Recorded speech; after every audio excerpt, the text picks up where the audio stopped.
some good news. I'll give you a moment to remember what that is. When the coronavirus pandemic hit, scientists said it could be a year to 18 months before we got a vaccine.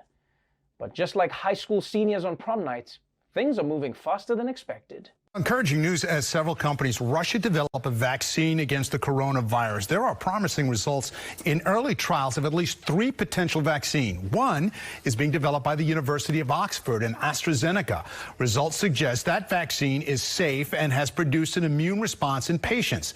Another vaccine by Cancino Biologics was shown to produce antibodies a month after vaccination. Meanwhile, promising results from Pfizer and BioNTech on another vaccine. The results are similar to some of the 23 other vaccines that are already on human trials. Oh man, this is exciting. Not 1, not 2, but 3 vaccines? And isn't this the story of life? One moment you have too little, and the next moment you're overwhelmed with options. I mean, 3 vaccines? Which one do I choose? I mean, do I want the Chinese one? And then there's the Oxford one? You know, this is so hard. I'll be like, can I get a scoop of each? Yeah, just give me a scoop of each. Part of me also likes the fact that these vaccines aren't being made in America, because let's be honest, America is the one country where people are going to let politics stop them from getting the vaccine. I don't want that Trump vaccine. I'm resisting. A Biden vaccine is a liberal trap. You think it's a coincidence that coronavirus has the letters A, O, and C in it? Now, as hopeful as this is, please remember that there are a lot of steps between now and a full vaccine. I mean, they need to finish the trials, they need to ramp up vaccine production, plus they need to produce over 1 billion lollipops. Because I don't care if it is the COVID vaccine, if you're giving me a shot, you best believe I'm leaving there with a lollipop. And the US desperately needs this vaccine sooner than later, because coronavirus is still hitting America hard, including in ways no one would have thought of. Well, first it was toilet paper and hand sanitizer, but now the coronavirus pandemic is causing Americans to see a shortage of coins. The Federal Reserve is rationing the distribution of coins to banks. Those banks, in turn, are supplying fewer coins to businesses.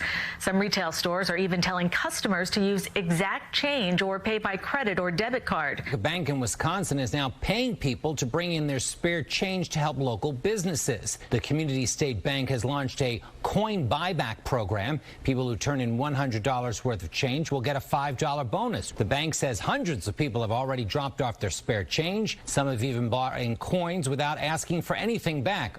Yes, there are so few coins right now that banks are paying people to bring in their loose change. And right now, I bet people all over the country are in line at those gift shops with flattened pennies standing around like, yo, you better throw that machine in reverse. I'm trying to get paid. And here's what I want to know.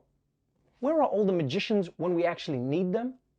Because now is a good time to pull a quarter from behind my ear, not at my grandfather's funeral when you were trying to cheer me up. I know you killed him.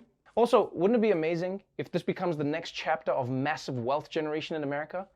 You know, like the oil boom gave birth to the Rockefeller dynasty, the dot-com boom made fortunes for people like Jeff Bezos and Mark Zuckerberg, and now you'll have the coin shortage of 2020, making your grandmother the richest person in the world because she insisted on keeping those jars full of pennies. Yeah, now she's gonna be the one surfing in Hawaii with too much sunblock on her face. You made it, Nana! Speaking of grandmothers who are balling, Queen Elizabeth II might want to invest in one of those Ring doorbells because COVID just took out some of her security team. The Tower of London has stood in the British capital for nearly 1,000 years, but that doesn't mean it's immune to the effects of coronavirus as well. The tower's iconic Beefeaters seen here are now facing redundancy. Officially known as the Yeoman Warders, the Beefeaters live and work at the tower, providing tours. The organisation that runs the tower says the pandemic has dealt a, quote, devastating blow to its finances. Some of the approximately 36 Beefeaters could lose their jobs. Yes. The world-famous Beefeaters are losing their jobs. And I don't get this. The same people who have a tower full of jewels can't afford to pay a few guards' salaries?